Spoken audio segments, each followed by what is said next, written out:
Hola, les damos la bienvenida a Aprende en Casa 2, un espacio en el que vamos a poder estudiar y divertirnos desde nuestros hogares. Hoy nos acompaña el profesor Francisco Olivares Sánchez y vamos a tener el gusto de estar con ustedes en esta clase de geografía de quinto grado. ¿Están listos? Bienvenido, profesor. Bienvenido, Ton. ¡Hola! Bienvenido, Ton. Ale, bienvenida. Alumnos y alumnas en casa, bienvenidos. Hoy vamos a platicar sobre los volcanes, sus efectos y su distribución en el mundo. Pero antes, vámonos corriendo con Ajo Listo para que nos enseñe cómo lavarnos las manos correctamente. ¡Hola! ¿Cómo están? Espero que muy bien. ¡Qué bueno que salgo en la tele!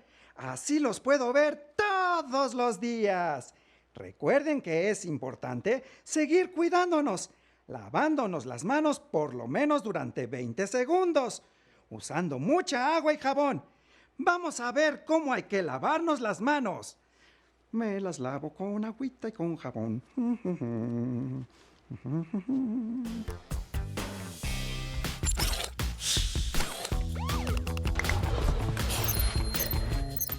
¡Atención! ¡Atención! A continuación, información importante. Lavarnos las manos varias veces al día es importante para prevenir cualquier enfermedad. Sigue estos pasos para hacerlo correctamente. Moja tus manos. Usa suficiente jabón. Frota tus palmas una con la otra. Ahora, frota la palma de una de tus manos contra el dorso de la otra, entrelazando los dedos. Repite lo mismo con la otra mano. Frota los dedos.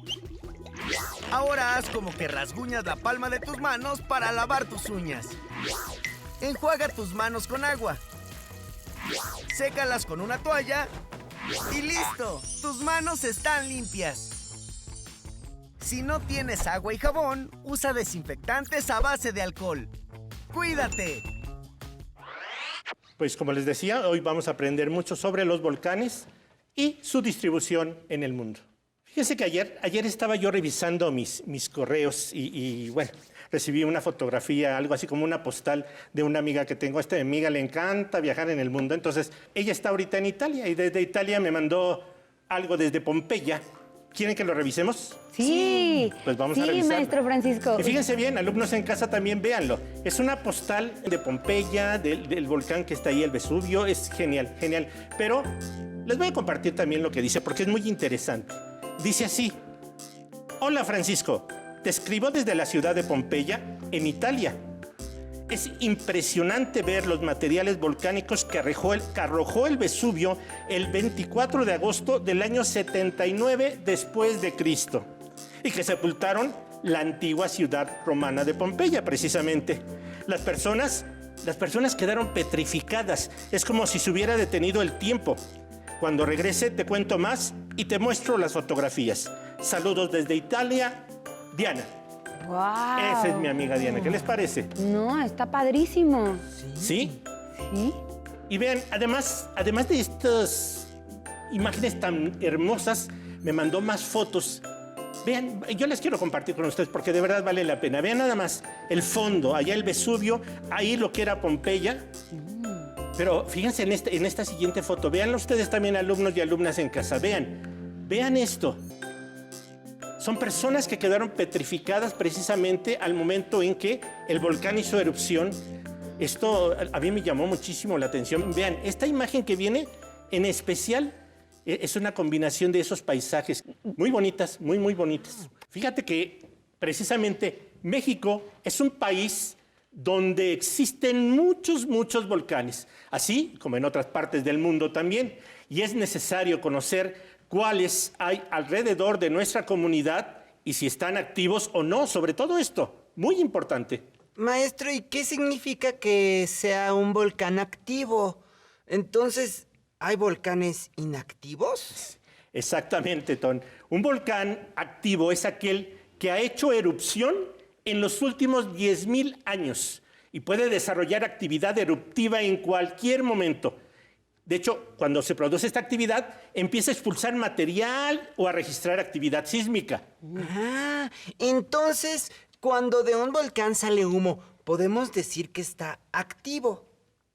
Muy bien, Ton. Fíjate que a ese humo le llamamos fumarola y es indicativo de la actividad. Cuando un volcán ya está activo, empieza a salir humo, como dice Ton. Por lo tanto, si en nuestra comunidad tenemos alguno cercano, es importante conocer, una vez más, las medidas de prevención. ¿Ustedes conocen las medidas que se deben tomar ante la actividad de un volcán? Pues mis tíos que viven en Puebla dicen que cuando el Popocatépetl lanza ceniza, deben proteger sus ojos y garganta y además evitar actividades al aire libre y tapar sus tinacos o lugares donde hay agua potable. De hecho, ustedes pueden consultar la información de los volcanes y las medidas de prevención en el Centro Nacional de Prevención de Desastres, el CENAPRED. Ahí está la información en pantalla. Vale mucho la pena, ¿eh? La información, una vez más, es información que salva vidas. Pero maestro, ¿cómo se forma un volcán? ¿Y cuáles son sus características? Muy buena pregunta, Tom, precisamente. A continuación, alumnos en casa y alumnas, vamos a revisar algunos elementos que nos ayudarán a comprenderlo. ¿Listo con esto? 1. ¿Recuerdan que en la clase anterior vimos un ejemplo de la manera en que se mueven las placas tectónicas con plastilina? ¿Sí se acuerdan? Sí, y usted nos dijo que el movimiento de las placas tectónicas generaba zonas de subducción, zonas de contacto o convergencia y zonas de deslizamiento y de separación o divergencia. Pues bien, vamos a ver la imagen. Vamos a ver la imagen y vamos platicando un poquito sobre ella. Recuerden, una vez más, que los volcanes se forman en zonas de separación o divergencia y que también en zonas de contacto o convergencia. ¿Por qué? Porque al momento de chocar las placas entre sí, pueden dar la oportunidad de que surja el magma que está buscando por dónde escapar. ¿Qué te parece, Ton? Ah, pero y también así se forman las montañas, ¿cierto? Entonces, ¿cuál es la diferencia entre un volcán y una montaña? A mí me gustaría contestar eso. Si no me equivoco, una montaña se forma por el choque de las placas tectónicas y un volcán se forma por la presión que ejercen los materiales como el magma y los gases del centro de la Tierra sobre las diferentes capas que tiene. ¿Estoy bien? Perfecto, muy buena explicación. Así es precisamente. Vamos a hacer el siguiente ejemplo para que nos quede más claro todavía. Vamos a utilizar nuestro baúl de experimentos y vamos a ver qué nos encontramos aquí. Bien, acuérdense que en alguna clase ya utilizamos este refractario y habíamos puesto la miel. En aquel experimento lo utilizamos como si fuera la astenosfera. Ahora vamos a pensar que esto es el magma. El magma que está debajo de la corteza terrestre, precisamente. Y entonces, Ale, si me ayudas Claro que sí. a ponerlo. Y lo que voy a poner ahorita, voy a representar la corteza terrestre. Estas placas que estoy poniendo sobre la miel, en este caso, la miel representa nuestro magma. Recuerden esto, que el magma está debajo de la corteza terrestre. Aquí está mi corteza terrestre con las placas tectónicas. Aquí es muy importante, vamos a verlo. Si lo inclinamos un poco, ahí están. A ver, exactamente. Si las placas empiezan a moverse, vean lo que está pasando con la miel, es muy importante. Vamos a girarlo un poco, Ale. ¿Qué está pasando con la miel sobre las placas tectónicas? Está cubriéndola. ¿Sí? Al momento de presionar la miel, que en este caso es el magma, chocan las placas tectónicas y producen que la miel surja debajo de la Tierra, precisamente debajo de la corteza terrestre. Estoy pensando, alumnos y alumnas en casa, que la simulación que estamos haciendo es muy sencilla, pero recuerden que la presión que hay debajo de la corteza terrestre es tremenda. Cuando tiene la oportunidad del magma de salir, pues obviamente sale con muchísima fuerza, muchísimo más que la miel que ahorita tenemos y que se está mostrando en lo que Ale les muestra, ¿verdad? Riquísima, digo, muy rica la miel, por cierto. Ya las llené, profe, de magma. Ya las cubren. Sí. Precisamente esto que está sucediendo con Ale, y quiero mostrárselos una vez más. El magma cubrió la corteza terrestre y obviamente cuando este magma sale y se convierte precisamente en la lava y se seca, le da otra apariencia diferente al paisaje. ¿Estamos de acuerdo? Bien. Sí. Vamos a seguir. Gracias, baúl de experimentos. Al rato nos vemos. Perfecto. Bien. Ya lo dijimos, pero lo pudieron ver. El magma se encuentra en el manto de la Tierra. Vean la imagen Estamos hablando de el núcleo de la Tierra, viene el manto de la Tierra y luego viene la corteza terrestre. Hay que recordar que el manto de la Tierra se encuentra a altísimas temperaturas y que está conformado por minerales fundidos que van ascendiendo y al llegar a la corteza terrestre generan una elevación de esta cuando sale a la superficie. Ya cuando sale a la superficie habíamos dicho que el magma se llama lava. ¿Estamos de acuerdo? Sí. Dando lugar al nacimiento de un volcán a través de una erupción. Okay. Es muy importante, alumnos y alumnas, que vean la página 26 de su Atlas de Geografía. Ahí en este libro, en la página 26, van a encontrar perfectamente esta imagen donde se muestra el magma en el manto superior de la Tierra y cómo esto da lugar a una erupción.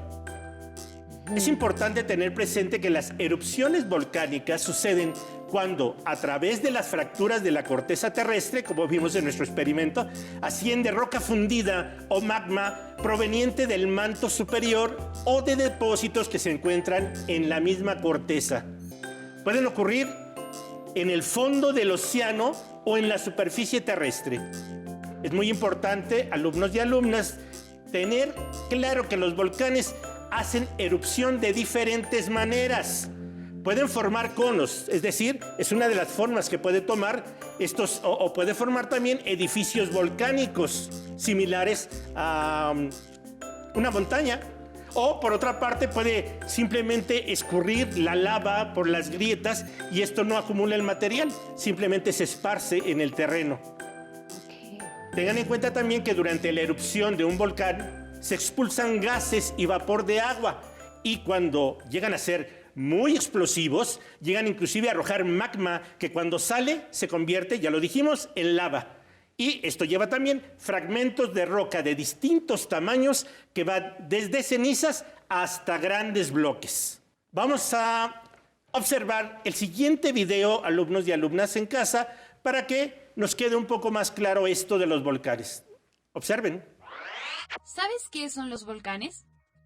El origen de la palabra proviene del nombre mitológico romano Vulcano, que se refiere a dios del fuego, pero en nuestros días se relaciona con una estructura geológica por la que salen o han salido en algún momento humo, llamas o materias encendidas o derretidas. ¿Alguna vez te has preguntado por qué hay volcanes que están activos y otros no? La actividad volcánica tiene una relación directa con la existencia de calor en zonas relativamente profundas de la corteza, las cuales son conocidas como cámaras magmáticas. Estas se caracterizan por tener temperaturas y presiones más elevadas que las de los materiales que las rodean. Y en su interior coexiste una mezcla de materiales en estado sólido, líquido y gaseoso llamado magma. Cuando la presión es superior a la corteza que la contiene, el magma busca una salida y llega a la superficie mediante una actividad violenta, llamada erupción. Cuando el magma sale a la superficie, se enfría y entonces se le llama lava. Las cenizas de un volcán no son más que partículas pequeñísimas de este fluido. La erupción puede variar en intensidad, duración y frecuencia, desde suaves corrientes de lava hasta explosiones extremadamente destructivas. Este tipo de actividad puede durar miles de años, con erupciones esporádicas y de distinta intensidad. Los grandes volcanes mexicanos como el Popocatépetl, Pico de Orizaba y Colima son un buen ejemplo de este caso. Algunos volcanes cesaron su actividad cuando el sistema que suministra calor a las cámaras magmáticas dejó de funcionar.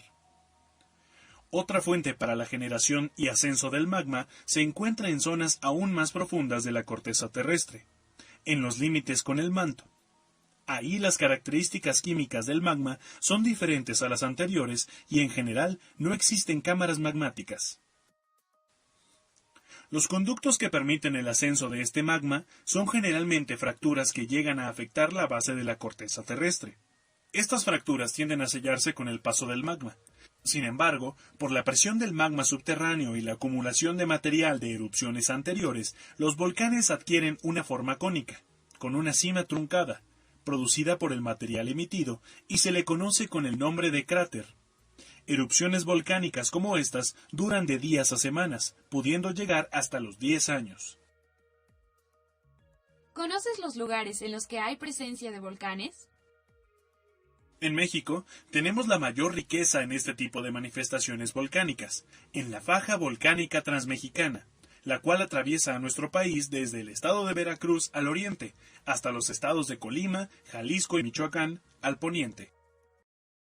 Como ejemplo más reciente está el volcán Paricutín, que surgió en el año de 1943 y que vivió 9 años, 11 días, 10 horas. ¿Te imaginas el impacto que generó? Lamentablemente sepultó a todo un pueblo. México es un país de muchos volcanes. Se han llegado a contar un poco más de 2000 en su territorio. La mayoría de ellos ya no son activos y no representan peligro. Los principales volcanes activos son Tres Vírgenes en Baja California Sur, Bárcena y Everman en las islas Revillagigedo, Ceboruco y Sangangüey en Nayarit, La Primavera en Jalisco, el volcán de Colima en la frontera de Jalisco y Colima, Paricutín y Jorullo en Michoacán, el Jitle en la Ciudad de México, el Popocatépetl en los estados de México y Puebla, los Humeros y Pico de Orizaba en los estados de Puebla y Veracruz, San Martín Tuxtla en Veracruz y el Chichón y Tacaná en Chiapas. Los volcanes siempre representan un riesgo, pero es poco frecuente que un volcán entre en actividad sin avisar. Si nos encontramos viviendo cerca de ellos, debemos conocer los peligros que se pueden presentar y, sobre todo, las medidas que podemos tomar. Qué interesante saber que en todo el mundo existen volcanes activos e inactivos, pero debemos estar preparados ante todos los riesgos que podrían representar. Quiero investigar sobre eso, profesor. Como hemos visto a detalle, los volcanes producen erupciones. A veces lanzan fumarolas, ya lo habíamos comentado, pero que también habíamos dicho que avientan material incandescente. Ahora, no siempre las erupciones se producen. Por ejemplo, en la imagen que vimos del Vesubio, ¿se acuerdan al principio? Sí. Esta erupción destruyó totalmente Pompeya, que era una de las ciudades importantes de Roma en aquel entonces. A todo esto se le llama, a fin de cuentas, actividad volcánica, porque esta actividad que se produce en los volcanes, imagínense que puede producir sismos. Y esto hay que tenerlo bien claro. Vamos a explicarlo bien. Entonces, ¿un volcán puede producir un sismo? Yo sabía que estos se debían al movimiento de las placas tectónicas. Así es, Ton, así es, precisamente. Alumnos en casa, alumnas en casa, no nos estamos contradiciendo, al contrario. Estos sismos, además de ser producidos por el movimiento de las placas tectónicas, como ya habíamos platicado, también se pueden deber a la actividad de los volcanes. Miren, vamos a revisar la página 26 del Atlas de Geografía. Vamos a observarlo a detalle y les voy comentando.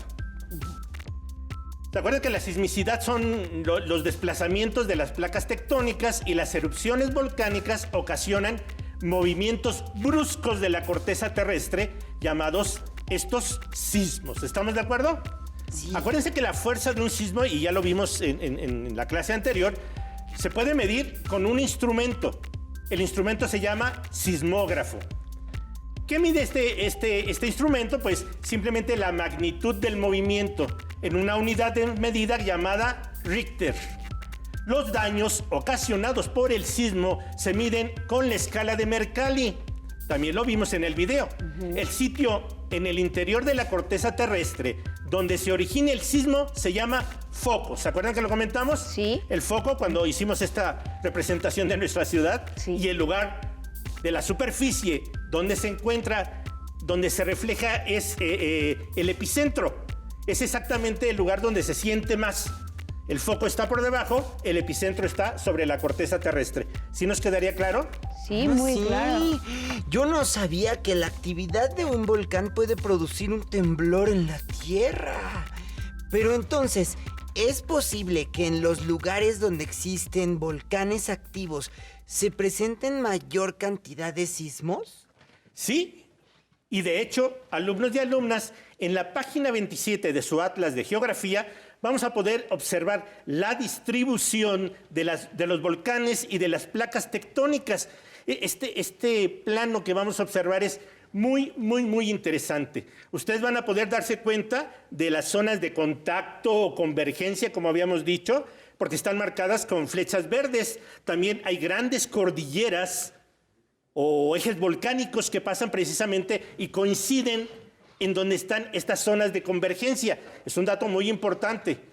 Y esto es bueno considerarlo porque si ustedes se ubican en el plano, por ejemplo, en América del Norte, en América Central, en el sur, en Europa, en Asia, en Oceanía, es más, hasta en el Océano Pacífico los vamos a localizar. ¿Cómo? ¿También en medio del océano hay volcanes? Sí, Ton, y muchos. ¡Wow! Ahora, alumnos y alumnas en casa, les voy a pedir que por favor observen la página 28 del Atlas de Geografía. ¿Las están viendo? Bien. Como pueden notar, existe una gran cantidad de volcanes alrededor del mundo. Por ejemplo, fíjense, en América, el McKinley está en América del Norte. ¿Sí? Obsérvenlo, localícenlo en América del Norte. Muy bien. Vamos un poquito más abajo. El Pico de Orizaba en México. Y si vamos recorriendo América, más hacia el sur, el Chimborazo, que ya lo comentamos, está en Ecuador.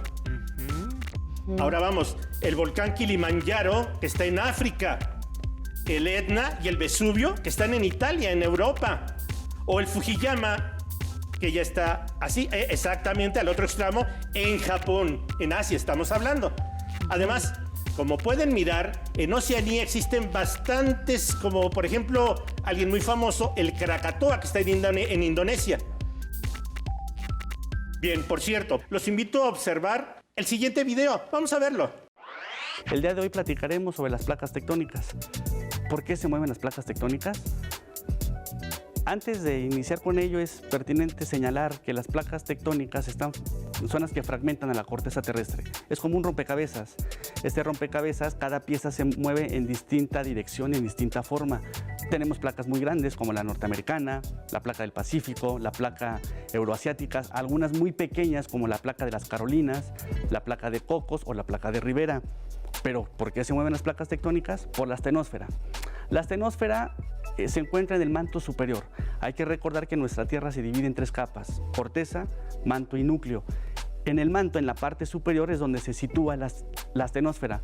La astenosfera son corrientes convectivas, material viscoso que por el calor sube a superficie, al llegar a superficie baja temperatura y desciende. Este ciclo de corriente convectiva genera el movimiento de las placas tectónicas. En el esquema podemos ver perfectamente que donde convergen la zona convectiva separa relieve en la parte superficial. En la corriente misma, cuando choca, genera colisión o el choque de 2 placas tectónicas. Esto es lo que genera el movimiento de las placas tectónicas. ¿Qué consecuencias trae el tectonismo? 3 básicamente: la sismicidad, el vulcanismo y la formación de relieve. Los sismos se presentan por el movimiento de las placas. Las placas se mueven en 3 direcciones. La convergencia: 2 placas chocan, corrugando el relieve, generando montañas como los Himalaya.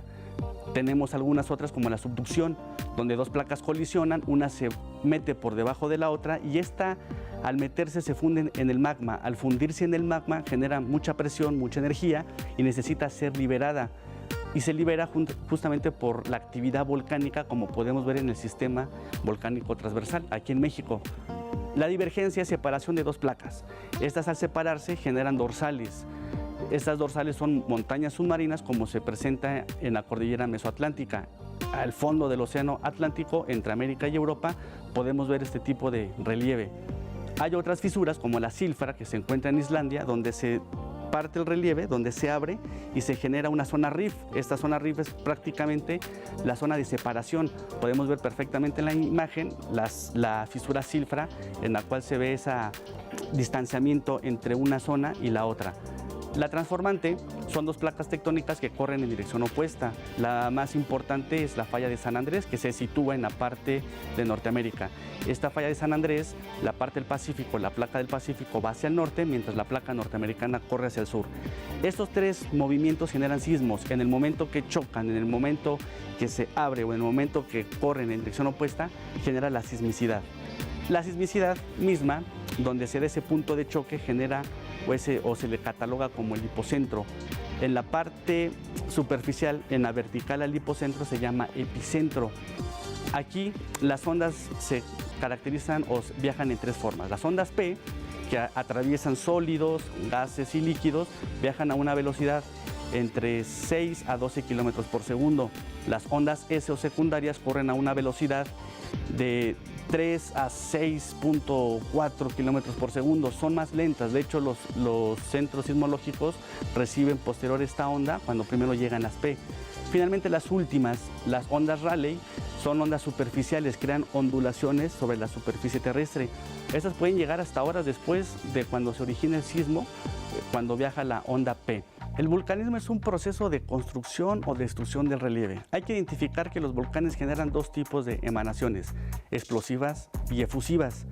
Sin embargo, las 2 modifican y crean relieve, mas no lo destruyen. Las explosivas, podemos ver en las imágenes, son aquellas nubes altas de prácticamente 5 hasta 10 kilómetros de altura, se llaman nubes ardientes, en las cuales contienen piroclastos, temperaturas de 1000 grados centígrados, contienen gases tóxicos que viajan a velocidades sónicas.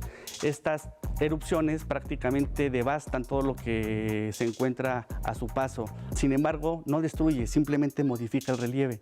Las efusivas arrojan magma, y al salir por el cráter se le denomina lava. Las lavas es lo menos peligroso de los volcanes. Mucha gente asocia que las lavas son las que causan los mayores estragos, pero de ahí a que destruyan, no, simplemente están modificando. ¿Qué les pareció? Muy interesante, de verdad. Increíble. Alumnos y alumnas en casa, también es importante mencionar que las erupciones volcánicas contribuyen a la fertilidad y diversidad de los diferentes territorios. ¿Por qué? Pues simplemente porque aportan muchísimos nutrientes a los suelos. Es importante tener presente que muchos años después es cuando sucede esto, no de manera automática, porque sabemos que todos estos procesos llevan mucho tiempo, pero estos suelos son muy propicios tiempo después para la agricultura, como ocurre en los campos de cultivos del Valle de México. Muchísimas gracias, profesor. Muchísimas gracias, Ton. Es un placer estar con ustedes en esta clase. Hemos terminado actividad volcánica, efectos y su distribución en el mundo. Espero lo hayan disfrutado tanto como nosotros. Hasta la próxima. A continuación, matemáticas. Pero antes, a movernos un poco.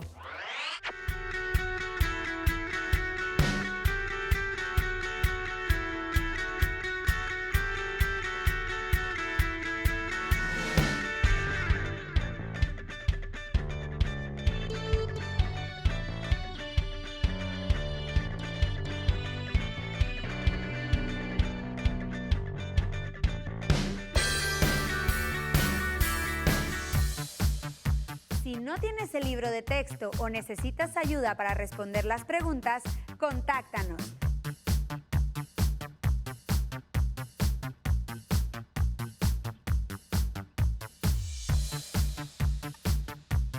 También puedes encontrar los libros de texto en la página conalitec.cep.gov.mx. Si quieres volver a ver el programa de Aprende en Casa, lo puedes encontrar en la siguiente liga, aprendeencasa.cep.gov.mx. No se muevan de su lugar, tenemos algo muy importante para ustedes. Acompáñennos.